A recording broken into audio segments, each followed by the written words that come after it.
Okay, so this man, very wealthy man, his son came of age, and the son said, okay, he wanted to go and do his own thing, do his own business. And the father handed him 2 bags of gold and then gave him a little book of wisdom.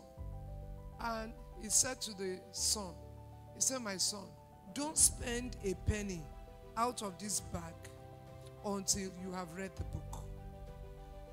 The son said he has heard. As soon as he left, he just put the book somewhere and started spending the money. From those 2 bags of gold, he spent the money until he became a pauper. Everything was gone. And he was now owing. Being tried. I think at one point he went to prison, if I remember the story.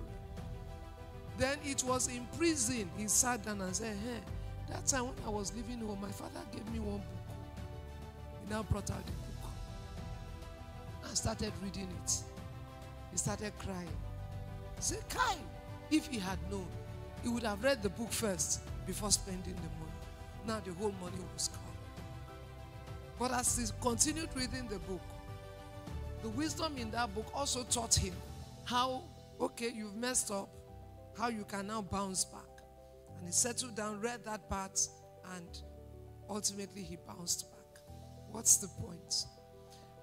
God gave you your whole life representing those 2 bags of gold. And he gave you a book. So don't spend the life until you've read the book. Don't spend the life until you've read the book.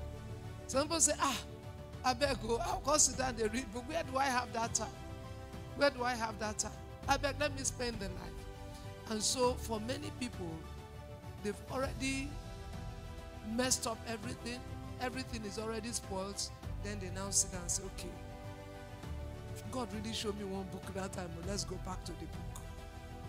But all the heartaches that they have endured would have been unnecessary if first of all they had looked at them.